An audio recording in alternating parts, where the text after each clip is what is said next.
मान सम्मान महिलाओं को देने की बात की है, नारी न्याय सम्मान।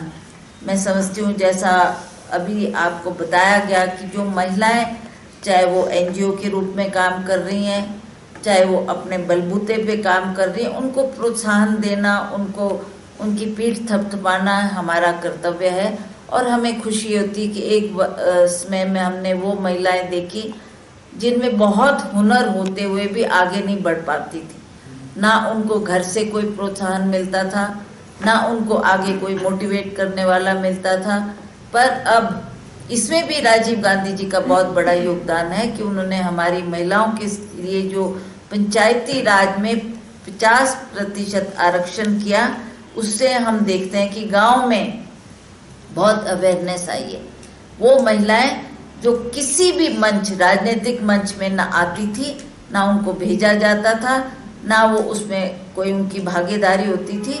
पर जब से उन्होंने ये पंचायती राज सिस्टम लाया, उसमें 50% आरक्षण महिलाओं को दिया, उसमें चाहे वो ग्राम पंचायत की प्रधान बनी, उनके लिए सीटें रिजर्व की गई, चाहे वो पंचायत समिति में आई हैं, चाहे जिला परिषद में आई हैं।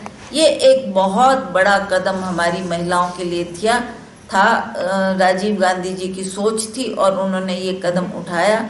और मैं समझती हूँ कि आज भी हम इस बात को याद रखते हैं कि आज भी हमारी स्थिति वही होती, हम वहीं चार दीवारी तक सीमित होती, चाहे हम पढ़ी लिखी थी, चाहे गांव में शहर में रहने वाली महिला थी। कोई ऐसा व्यक्ति नहीं था जो हमारे को आगे हाथ थाम कर आगे लाता और कहता आप भी सक्षम है, आप भी पढ़ी लिखी, आप भी समाज के लिए कुछ करें।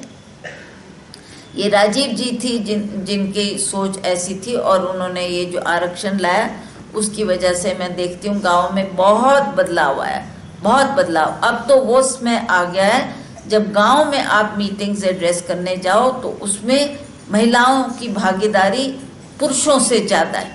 मैं तो बल्कि इतना भी कह सकती हूँ उसमें 80% महिलाएं होती हैं और 30% पुरुष होते हैं। ये एक बहुत बड़ा योगदान है और इससे हमारी महिलाएं आगे बढ़कर समाज के लिए अच्छा काम कर सकती। मैं तो ये बात दावे के साथ कह सकती हूँ कि महिलाओं में जो एक निष्ठा, ईमानदारी, काम करने की लगन जो है, उसको आगे बढ़ाने के लिए एक बहुत ही सराहनीय कदम था और महिलाओं ने इसमें बढ़ चढ़ के भाग लिया।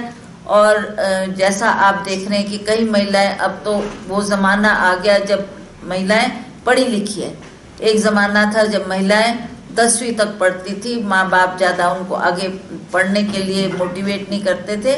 अब वो वक्त आया है जब लड़कियां हर क्षेत्र में, चाहे वो हमारा कोई भी क्षेत्र हो, आईएएस ऑफिसर बनना हो, आईपीएस बनना हो, डॉक्टर बनना हो, साइंटिस्ट बनना हो, इंजीनियर बनना हो, उसमें महिलाएं लड़कों से ज़्यादा बेहतर, लड़कियां हमारी बेहतर काम कर रही। आप स्पोर्ट्स में देख लो, स्पोर्ट्स में जितने भी हमारे ओलंपिक हम जीतने का दावा करते हैं, फख्र करते हैं, वो भी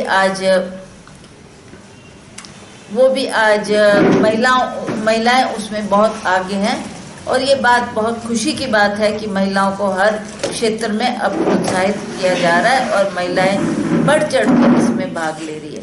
मुझे खुशी है कि जिनको कोई स्थान समाज में नहीं मिला, वहाँ महिलाओं ने एक बीड़ा उठाया कि हम स्वयं, चाहे वो सिलाई में सक्षम है, चाहे बुनाई में सक्षम है, चाहे अचार पापड़ बनाने में सक्षम है, चाहे समाज के कार्य करने में सक्षम है। महिलाओं ने बढ़ चढ़ के इसमें अपना योगदान दिया है और वो समाज के लिए अच्छा कार्य कर रही है। कई तो मैं ये देखती हूँ, मैंने गांव का काफ़ी दौरे किए, उसमें मुझे ये नज़र आया कि कई गांव ऐसे हैं जहाँ पर महिलाओं ने फॉरेस्ट को अपनाया है। मतलब वो उन पेड़ों को जप्फी मारती है कि हमारे बच्चों की तरह।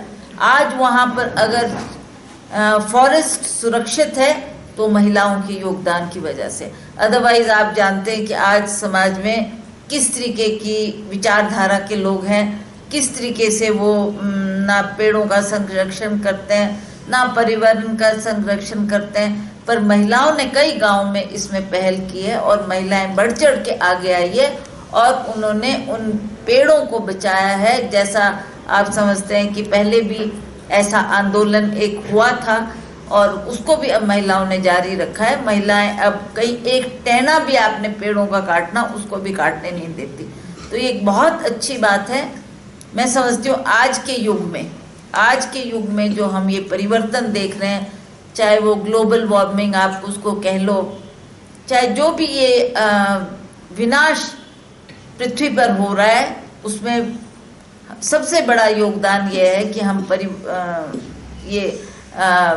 नेचर के बारे में चिंतित नहीं है।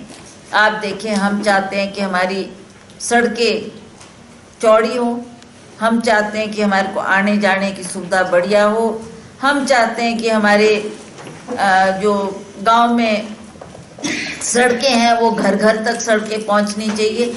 तब इन सब बातों को ध्यान में रखते हुए, चाहे वो सड़कों को चौड़ा करने की बात है, चाहे नेशनल हाईवे को बनाने की बात है, चाहे टनलों को बनाने की बात है, चाहे वो